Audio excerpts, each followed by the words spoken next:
ಯಬರಟ್ಟಿ ಗ್ರಾಮದ ಹಿರೇಹಳ್ಳದ ಜಮಖಂಡಿ ಮೇನ್ ರಸ್ತೆಯಲ್ಲಿರುವ ಸೇತುವೆಯ ಮಧ್ಯದ ತಡೆಗೋಡೆಯಿಂದ ಪದೇ ಪದೇ ಅಪಘಾತಗಳು ಸಂಭವಿಸುತ್ತಿರುವ ಹಿನ್ನೆಲೆಯಲ್ಲಿ ಕುಡ್ಚಿ ಶಾಸಕ ಮಹೇಂದ್ರ ತಮ್ಮಣ್ಣವರವರು ಇಂದು ಸ್ಥಳಕ್ಕೆ ಭೇಟಿ ನೀಡಿದರು. ಅಧಿಕಾರಿಗಳೊಂದಿಗೆ ಮಾತನಾಡಿ ಕೂಡಲೇ ತಡೆಗೋಡೆಯನ್ನು ತೆರವುಗೊಳಿಸಲು ಸೂಚನೆ ನೀಡಿದ ಶಾಸಕರು ಪೊಲೀಸರಿಗೆ ತಕ್ಷಣವೇ ಬ್ಯಾರಿಕೇಡ್ ಅಳವಡಿಸುವಂತೆ ಆದೇಶಿಸಿದರು.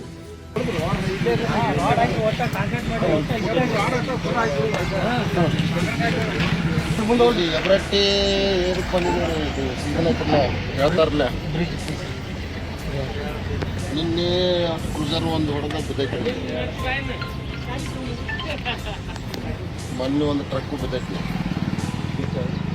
ಈಗ ಇವತ್ತು ಇದನ್ನು ಡಿಮಾಲಿಷ್ ಮಾಡಿ ಇವಾಗ ಒಂದು ಸ್ವಲ್ಪ ಬ್ಯಾರಿಕೇಡ್ ಇಟ್ಟು ವರ್ಕ್ ಸ್ಟಾರ್ಟ್ ಆಗೈತೆ. ಬ್ಯಾರಿಕೇಡ್ ಇಟ್ಟು ಇಲ್ಲಿ ಹೊಡೆದು ತೆಗೆದ ಈಗ 10 ಲಕ್ಷ ರೂಪಾಯಿ ಹೊತ್ತಿರುತ್ತೆ.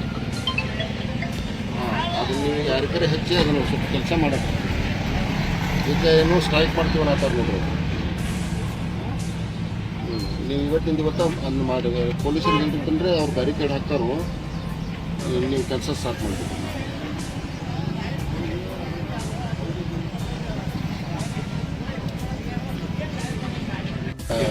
ಯಬರಟ್ಟಿ ಮತ್ತು ದೇವ ನಡ್ಬಾರ್ದು ಬ್ರಿಡ್ಜ್ ಐತಿರಲ್ಲ, ಹಿರೇಹಾಳ ಅಂತ ಹೇಳಿ.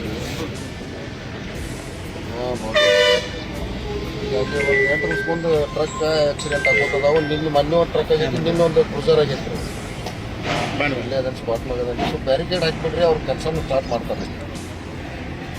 ಬ್ಯಾರಿಕೇಡ್ ಹಾಕಿ ಎರಡು ಸೈಡ್ ಹಾಕ್ಸ್ಬಿಡ್ರಿ. ಯಾಕಂದ್ರೆ ಬರೋರು ಸ್ವಲ್ಪ ಹೆದರ್ಕೋದ್ರೆ ಬರ್ತಾರೆ, ಸ್ಲೋ ಬರ್ತಾರೆ ಪೊಲೀಸರು. ಎರಡು ಕಡೆ ಹಾಕ್ಸ್ಬಿಡ್ರಿ, ಹಾಕ್ಬಿಡ್ರಿ.